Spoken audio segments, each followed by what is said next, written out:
Bueno, mi nombre es Ingrid Nicole Quispe Flores. Soy del tercer año de medicina. Este vendría a ser ya mi sexto ciclo. El año pasado llevé este curso de micro y para. Y bueno, comenzaría diciendo que en lo personal es uno de los cursos que es más denso, ¿no? Tiene bastante teoría y práctica que los otros cursos que van a llevar en este cuarto ciclo. Así que les recomendaría pues que siempre lleven su teoría bien estudiada antes de la parte práctica, ¿no? Porque los doctores suelen preguntar mucho mientras van desarrollando la práctica. Incluso hay algunos doctores, que es la que me tocó a mí, que es un poco más estricta en mi grupo de práctica, que em, nos hacía dar exámenes, pequeños exámenes, mientras los otros doctores pues no les tomaba a sus grupos de práctica, ¿no? Entonces van a tener, se podría decir que hay que tener suerte para que nos toquen doctores un poco más tranquilos, ¿no? Hay algunos más exigentes que sí, incluso te hacen exponer, ¿no? En mi grupo de prácticas, sí, ambas doctoras, tanto de micro y parasitología, nos hacían exponer, ¿no? Y nos quedamos siempre al final. Pero bueno, comenzando ya, entrando al tema de hoy, pues según el cronograma, era protozoarios intracelulares, pero lo he cambiado porque no he terminado la PPT de ese tema, siendo honesta. Eh, Sin embargo, vamos a tocar el tema de hoy, que es un poco más simple, que es de los helmintos o céstodes, ¿no? Aquí vamos a ver la clasificación de esto, ¿no? Me voy a activar el láser. Eh, en general, el tema que era de la siguiente semana, me parece, era el Mintos. Yo también lo iba a hacer. Em, Acá tenemos como que un cuadro resumen donde podemos dividirlo en la parte superior, los nematelmintos o también llamados nemátodos, que pueden parasitar tanto al intestino delgado como al intestino grueso. Y es importante tener siempre un cuadro de clasificación previo, ¿no? Para ubicarnos. Aquí pues está el famoso Ascarilumbricoides, Strongyloides cercularis, que también lo van a ver en clase, las uncinarias, que, bueno, es importante porque lo van a volver a tocar en otros cursos como integración morfofisiológica. Y en el intestino grueso, pues está la Trichuris trichura y la Enterobius vermicularis. En cuanto a los platelmintos, que son los gusanos planos, vamos a poder hacer una división de acuerdo a su forma, ¿no? La clase Cestoda, que es Cestoda, viene de la palabra de cinta, ¿no? Porque son gusanos acintados. Y la clase tremátoda, que bueno, van a tener la forma de una hoja, ¿no? Aquí hay tres: la fasciole hepática, que ataca o invade el órgano principal, es el hígado, ¿no? El Paragonimo mexicanus, ahí tenemos que el afectado es el pulmón, y Citosoma manzoni, que es un hemoparásito. Y bueno, ahora nos vamos a enfocar acá en la clase sexta. Especialmente les voy a hablar de la Tenia solum, Tenia saginata y el Diphylobotrio pacífico, que está dentro de los enteroparásitos. ¿Por qué? Porque se ubican en el intestino, ¿no? Y ahora sí pasamos a una pequeña introducción de lo que serían los céstodes. Como les mencioné, son gusanos acintados, ¿no? Acá vemos la forma que tienen, es como una cinta, porque van a estar aplanados dorsoventralmente, por eso, igual que una cinta, ¿no? Eh, Además de eso es que son hermafroditas, es decir, que van a tener ambos órganos reproductores sexuales, femenino y masculino, ¿no? Es por eso que no necesitan de otro más para reproducirse. Esto es importante. También tenemos que una característica es que se van a fijar a la mucosa del intestino delgado y se van a nutrir por difusión, ¿no? De acuerdo a lo que la persona va comiendo, eh, de acuerdo a lo que la persona va comiendo, pues este parásito se va a nutrir por eso, ¿no? También va a tener el cuerpo segmentado, como vemos aquí. A estos segmentos se le van a llamar bueno, el conjunto de todos estos segmentos, que sería el cuerpo, se le va a llamar estróbilo. Ahorita lo vamos a tocar. Eh, y cada uno de estos segmentos van a ser los proglótides. cada uno de estos rectángulos o cuadrados, dependiendo del gusano, van a ser las proglótides, los cuales se van a caracterizar por tener un movimiento independiente, ¿no? Es por eso que la persona que tiene este tipo de parásitos, pues va a tener una sensación de cuerpo extraño saliendo o cerca al ano, ¿no? Por ese movimiento que tiene. Además de que van a tener un sistema excretor y nervioso muy rudimentario, ¿no? O sea, muy simple. Ya viendo la forma, vamos a comenzar desde la parte superior, que sería pues una especie de cabeza, ¿no? A la que se le va a llamar con el término de escolex o escólice. Aquí, pues, vamos a tener a tres componentes, ¿no? El rostelo, que es como una protuberancia, puede estar rodeada de una corona de ganchos. Esta puede ser simple o doble, de acuerdo al parásito también. Y puede haber o no ventosas, ¿no? Que son estas figuras de aquí. Estas ventosas eh, van a tener el propósito de fijar a la mucosa del intestino delgado, como lo habíamos dicho aquí, ¿no? Entonces, en un examen teórico le pueden preguntar esto, ¿no? Suelen preguntar así, eh, el órgano por el cual el sexto se nutre por difusión adheriéndose a la mucosa intestinal es la ventosa, pues eso es verdadero, ¿no? Y además también va a servir para diferenciarlo entre las otras especies que vamos a tener, ¿no? Luego de esta cabeza vamos a tener el cuello, que es una zona de transición nada más entre la cabeza pues, y el cuerpo, que es también llamado estróbilo, ¿no? Aquí vamos a tener que va a iniciar desde las proglótides inmaduras, luego vemos que se va agrandando en tamaño también, van a figurar las proglótides maduras, y finalmente al último van a ser las más grandes, más gruesas, las grávidas, ¿no? Que pues las grávidas ya van a estar, como su mismo nombre lo dice, no van a contener ya los huevos, o sea, van a tener úteros con huevos. Las maduras van a tener los órganos sexuales, aquí va a estar la copulación en sí, y las inmaduras van a ser como que el esbozo o el nacimiento de estos aparatos genitales, ¿no? Em, Importante también tener en cuenta que en cada proglótide, bueno, va a estar pues tanto el útero como los testículos, ¿no? Ambos órganos sexuales. Y también va a estar el poro genital, ¿no? Por el de que van a salir los huevos, principalmente de las prolótides grávidas, ¿no?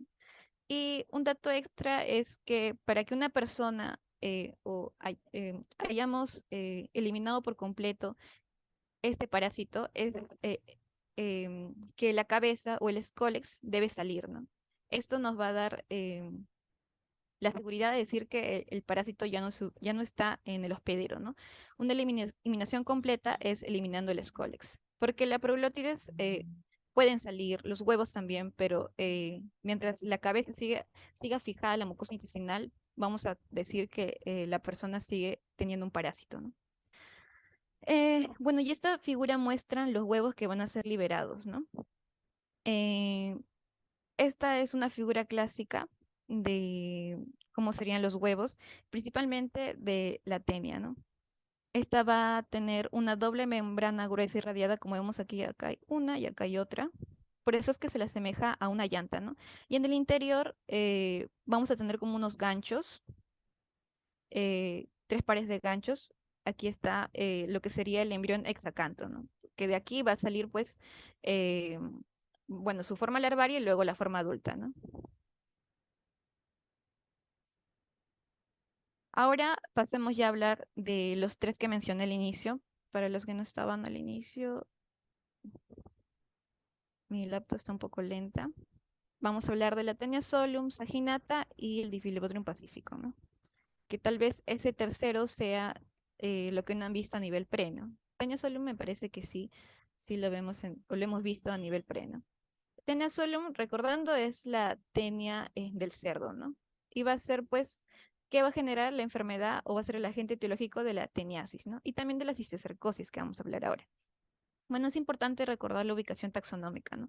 Va a estar en el dominio Eucaria, en el reino Animalia, en el filum Platelminto, clase Cestoda, orden Cyclophilidae, familia Tenidae, género Tenia y la especie pues Tenia solium.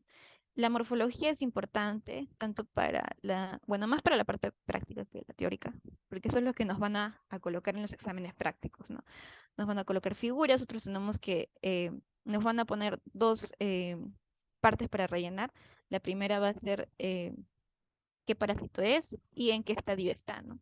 Entonces ustedes tienen que colocar si es un adulto, si es una larva o si es un huevo, ¿de qué? De la Taenia solum, de la Taenia saginata o del Dipilobacter pacífico o etcétera, ¿no? Entonces, siempre hay que hacer, bueno, tener estos términos fijos, ¿no? El adulto de la Taenia solum va a medir aproximadamente de unos 5 metros de largo y el número de proglótidas que va a contener es pues 1000 aproximadamente. Las dos partes más importantes y las que suelen ponernos en el examen práctico es el escólex, o sea, es la cabeza, y las proglótidas pero grávidas, o sea, las que estaban más al final del cuerpo, ¿no? En el escólex, ¿qué vamos a tener? Cuatro ventosas, aquí justo se pueden ver, uno, dos, tres, cuatro. Un rostelo, es decir, como que una protuberancia y una doble corona de ganchos. Vemos aquí que hay como que púas negritas, esta sería pues la corona de ganchos y va a ser doble, ¿no? Porque va a haber otros gusanos que van a tener solo una e inclusive otras que no tienen nada. En la proglótide grávida pues vamos a tener que las ramas uterinas, bueno, las ramas uterinas van a ser como estas prolongaciones que van desde la parte más central a la parte más distal. Eh, Esas son las ramas uterinas.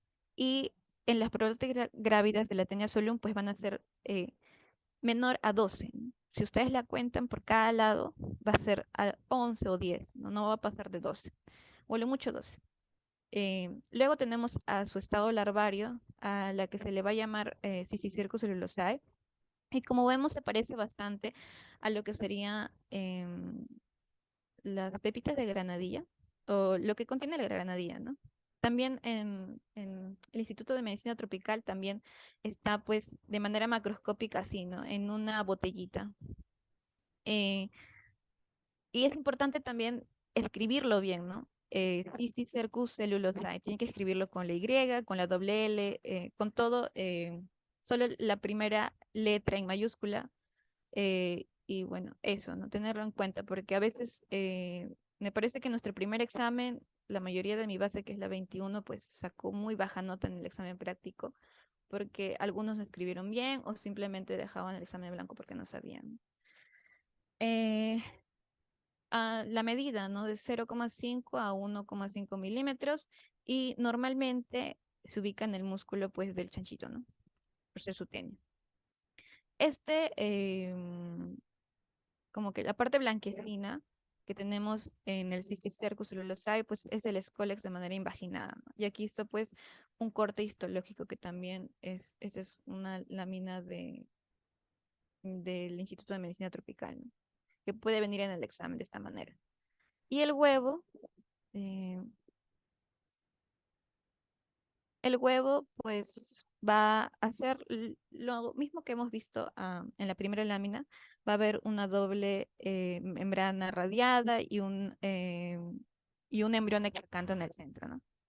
Eh, este va a tener una medida de 30 a 40 micrómetros y van a ser embrionados desde que salen, ¿no? Porque hay otros parásitos que necesitan que sus huevos, para que sean embrionados, tengan que caer, no sé, al agua salada, al agua dulce o tengan que pasar por la tierra, ¿no? Es diferente en cada parásito. Y lo importante de este huevo es que va a ser igual, la morfología va a ser igual tanto para la Taenia solum como para la Taenia saginata que vemos aquí. Es por eso que en el examen, si ustedes le colocan este típico huevo, pues ustedes solo van a tener que poner huevo de Taenia sp, porque no se puede distinguir entre si es del huevo de la Taenia saginata o de la Taenia solum. Mientras que su forma adulta y la larva ya sí se puede diferenciar, ¿no? En cuanto al ciclo de vida de la Taenia solium, vamos a tener que puede generarse lo que sería el cuadro de teniosis o cisticercosis, ¿no? Comenzando siempre con lo que sería el hospedero definitivo y intermediario, ¿no? El hospedero definitivo, ¿por qué se le denomina así a la persona porque en él se va a ubicar pues la forma adulta, ¿no? Mientras que en el intermediario va a estar la forma larvaria. Em, Tenemos aquí, comenzando con el número uno, a una persona pues que está comiendo carne mal cocida, ¿no? Es decir, que dentro de esa carne pues hay la forma larvaria o la forma larvaria de esta tenia, ¿no? Y como no la está cocinando bien, pues esta persona lo va a ingerir y se va a infectar, o se va a parasitar. Luego, pues, esta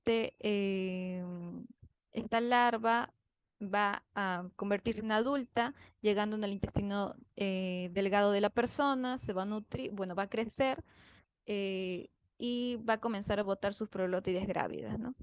O también los huevos puede botar. Entonces, al momento de pues no practicar o no tener buenas medidas de higiene, pues la persona va a defecar al aire libre y estos huevos o las proglótides pueden ser comidos por el cerdo, ¿no? Y este cerdo se convertiría en un hospedero intermediario habitual, ¿no? Porque es bueno, no se podría ser lo normal, pero es lo que más suele ocurrir, ¿no? Entonces, el cerdo sería el hospedero intermediario habitual, en el cual, ¿qué pasaría dentro en sus músculos? Pues eh, el embrión se ubicaría ahí y, bueno, la larva, que sería el cisticerco celulosae, se generaría nuevamente y podría eh, nuevamente ser alimento para otra persona que no estaba infectada inicialmente e infectarse, ¿no? Y así se completaría el cuadro de la teniosis. Esto es algo simple, ¿no? Simplemente es recordar quién es el hospedero definitivo y el hospedero intermediario habitual. Pero acá las cosas se pueden agravar cuando el hospedero intermediario ya no es el cerdo, sino es el hombre. A este le llamamos el hospedero intermediario accidental, ¿no? Porque esto es lo que no debe ocurrir. Entonces, es similar. En vez que, bueno, acá teníamos que el chanchito en sus músculos se generaba o se sentaba la forma larvaria del cisticerco, ¿no? Entonces, en la cisticercosis, el que va a contener esos cisticercos no van a ser el chanchito, sino van a ser las personas, ¿no? En sus músculos se van a generar, en general en sus vísceras, ¿no? Se van a generar este cisticercus celulosae y puede llegar a infectar diversos músculos, como vemos aquí, siendo el del sistema nervioso central, es decir, el del cerebro, el más peligroso, ¿no? Porque generaría un cuadro de neurocisticercosis, como vemos aquí, que suele ser mortal, ¿no? Em, Luego, importante también recordar entonces, se puede deducir de aquí, ¿no? La vía y el mecanismo de infección, que también lo preguntan en los exámenes teóricos.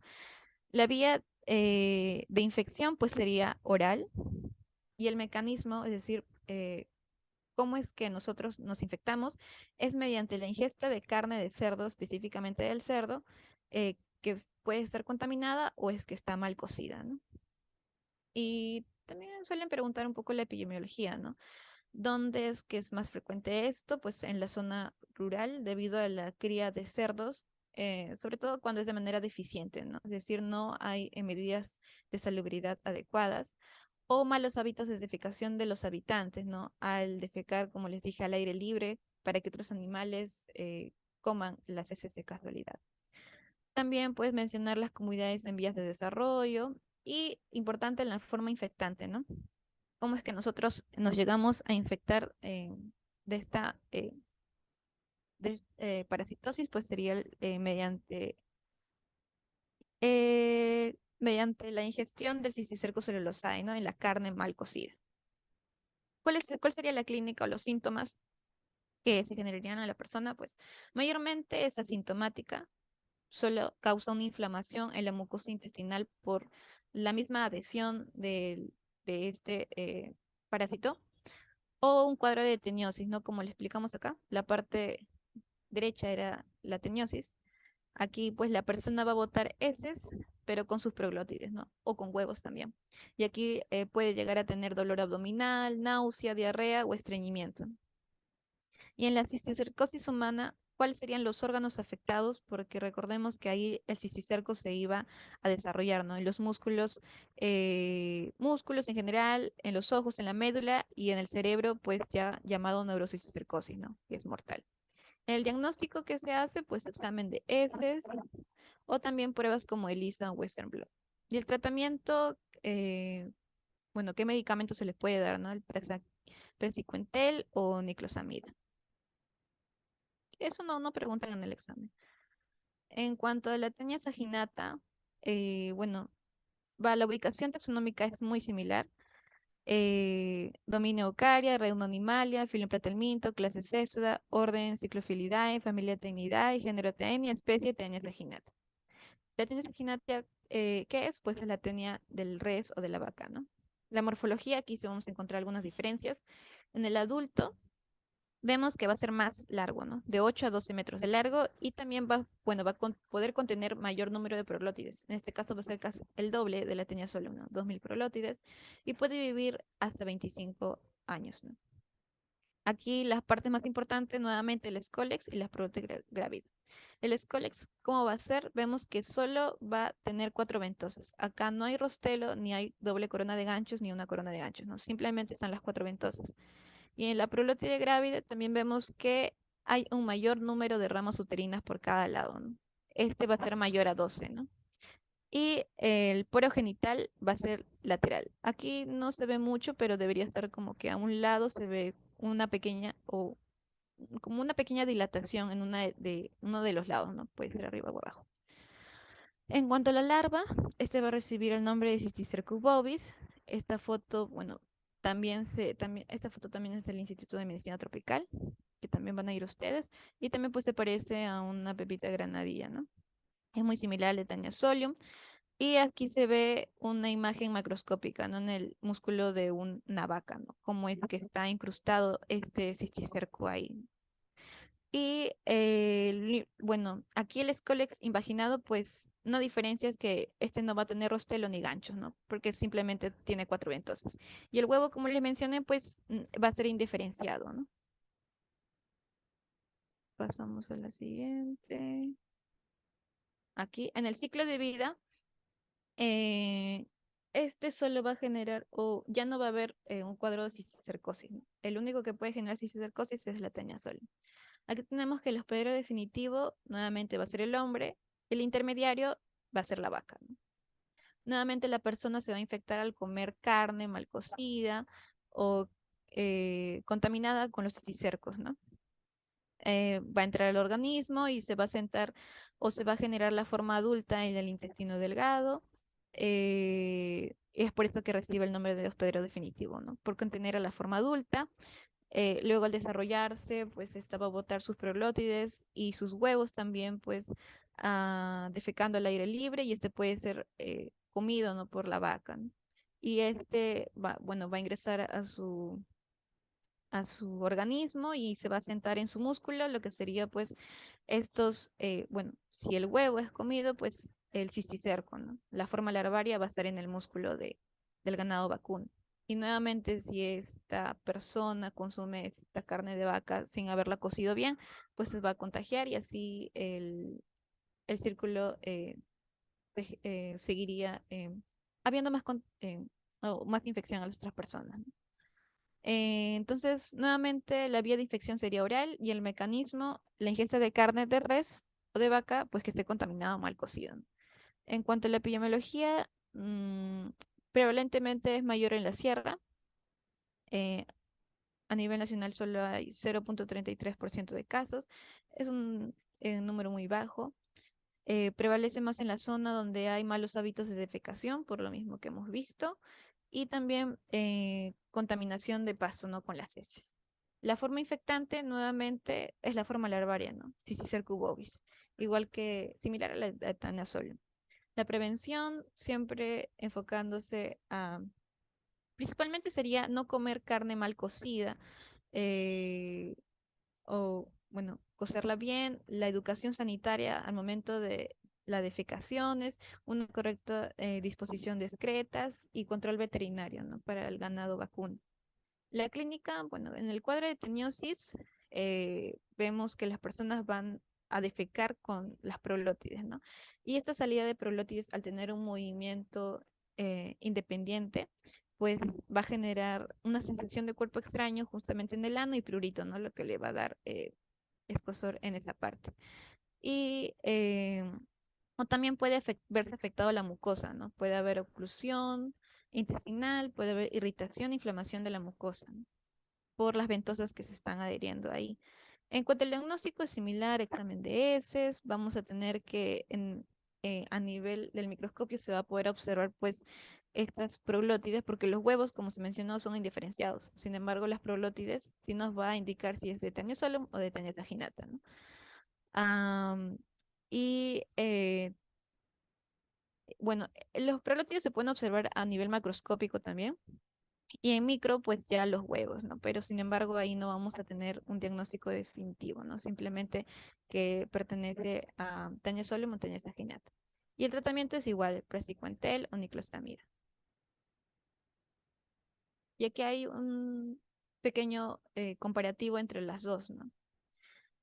Cómo es la cabeza, el escoles de la Tenia solo, es cuatro ventosas, un rostelo con doble corona de ganchos, mientras la Tenia saginata solo tiene cuatro ventosas.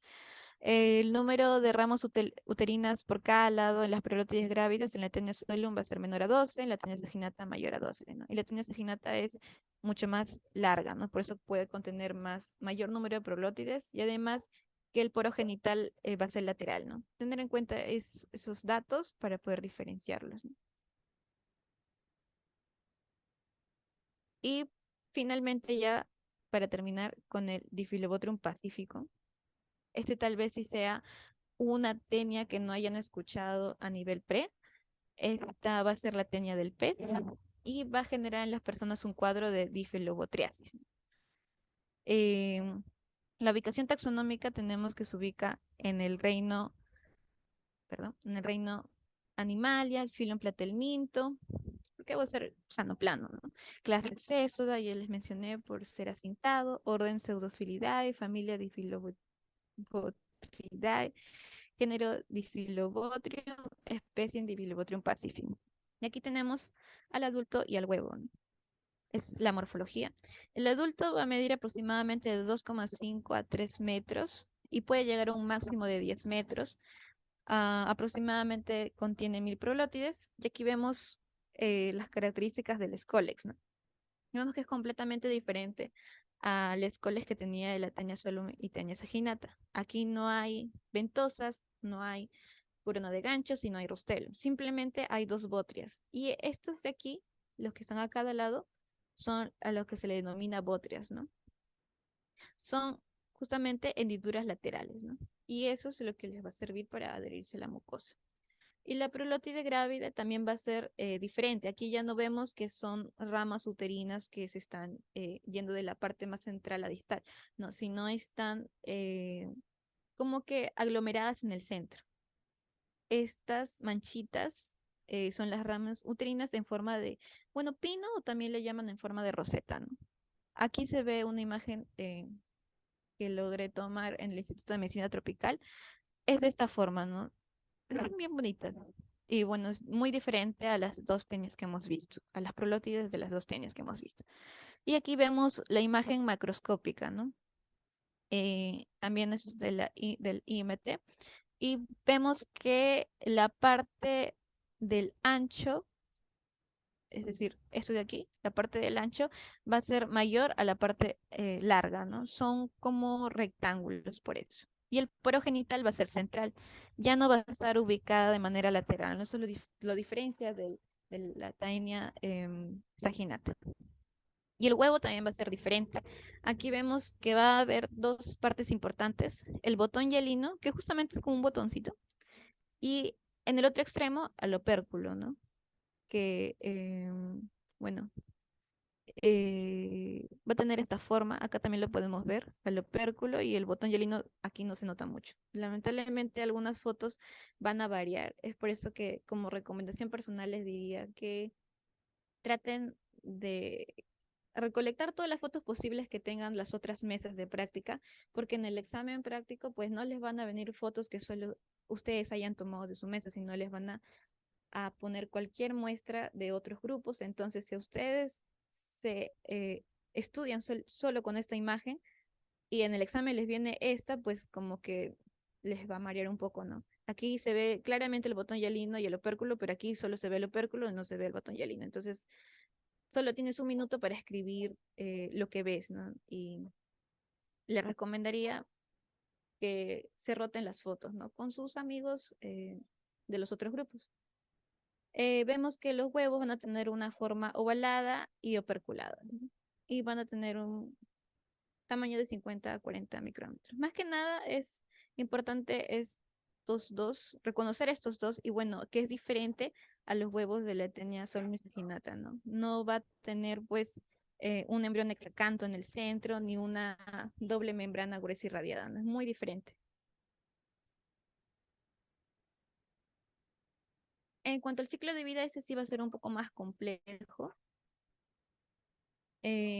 Vamos a tener aquí que bueno, comenzando con el hospedero definitivo habitual, el, el que va a contener pues la forma adulta, va a ser el lobo marino, ¿no? Y el accidental va a ser el hombre, el gato, bueno, mamíferos, principalmente el hombre, ¿no? Aquí la persona pues infectada va a defecar y pues va a botar a huevos, bueno, las preglótides, pero también puede botar a huevos que van a ser no embrionados. Recordando que los no embrionados necesitaban tocar algún medio para recién volverse embrionados y bueno, generarse todo el ciclo, ¿no? Entonces, estos huevos no embrionados, ¿qué van a necesitar? Ir al mar, ¿no? En el mar ellos van a poder embrionar y ahí recién va a salir lo que serían los coracidios. Los coracidios son estas figuritas de acá, que vemos que tienen un montón de pelitos, bueno, esos serían sus cilios, ¿no? Y eso le va a permitir su movimiento. Los curacidios van a ser larvas ciliadas, entonces. Estos van a ser liberados de estos huevos que han sido embrionados previamente por contacto en el mar, ¿no? ¿Y quiénes se los va a comer? Va a ser el primer hospedero intermediario, que sería un microcrustáceo o también llamado copépodo, ¿no? Aquí el ciclo no acaba porque no solamente hay un primer intermediario, eh, sino también hay un segundo. Cuando este microcrustáceo pues sigue nadando en el mar, dentro de su cuerpo se va a formar, bueno, el coracidio se va a transformar en una larva procercoide. Y luego este va a ser comido pues por otro hospedero intermediario, que sería el segundo, y ya vendría a ser un pez de esqueleto óseo, ¿no? Dentro de este pez, esta larva procercoide se va a transformar en plerocercoide. Y recién esta larva plerocercoide, como vemos aquí, va a ser la forma infectante, ¿no? Entonces vemos que, bueno, todo lo que está en rojito es como que el camino que va a tomar este parásito, ¿no? Primero, huevo no embrionado. Luego, contacto con el mar, bueno, va a salir el coracidio. Va a ser comido por un microcrustáceo, el primero espero intermediario. Dentro del microcrustáceo se va a transformar este coracidio en larva procercoide y luego este va a ser alimento otra vez de otro pez, que sería el segundo espero intermediario, y esta larva procercoide se va a transformar en la larva plerocercoide. Y ese recién vendría a ser la forma infectante, ¿no? Bueno, este pez que va a contener a esta larva infectante ya, va a ser devorado, puede ser devorado por otros peces hasta que, bueno, sea alimento del lobo marino, ¿no? Y ya, bueno, acá se forma ya el adulto, ¿no? En sí como que hemos visto. Esto sucede habitualmente, pero accidentalmente puede ser comido por la persona, ¿no? Este pez puede ser alimento de la persona y ahí vemos cómo ingresa al organismo esta larva plerocercoide, ¿no? Infectando a esta persona. Entonces, la vía nuevamente de infección sería oral. El mecanismo otra vez sería la ingesta de pescado crudo o mal cocido que tengan estas larvas plerocercoides, ¿no? Y como la prevalencia en la costa es baja también de 0,018%. En la clínica, la mayoría son asintomáticos, no un 50%. Sin embargo, estas personas asintomáticas eh, no tienen síntomas, pero contienen a la forma adulta en su interior y es por eso que siguen eliminando las proglótides, los huevos, y esto puede contagiar a más animales o a, bueno, a otras personas, ¿no? Luego de cumplirse todo el ciclo. Es por eso que es importante detectar estas personas y desparasitarlas, ¿no? Para que dejen de seguir contagiando a otras indirectamente. ¿Cuáles serían los síntomas si es que llegas a tener? Serían principalmente gastrointestinales, ¿no? O también puede presentar alergias en la piel y en las mucosas. Y también puede haber abundante moco por la inflamación de la mucosa intestinal, ¿no?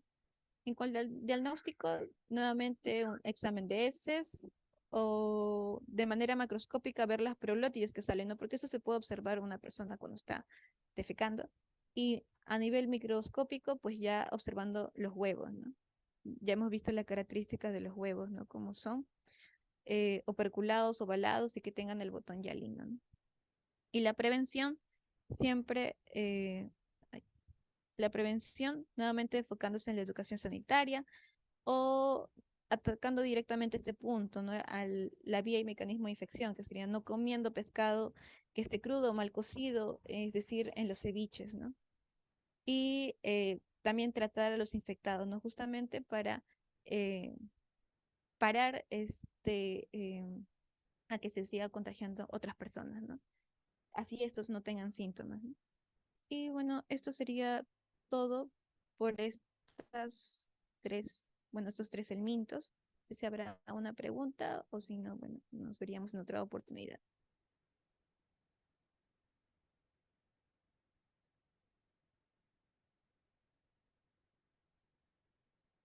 Bueno, me parece que no hay preguntas. Entonces, chicos, eso sería todo por hoy. Creo que conmigo ya se terminaría la sesión.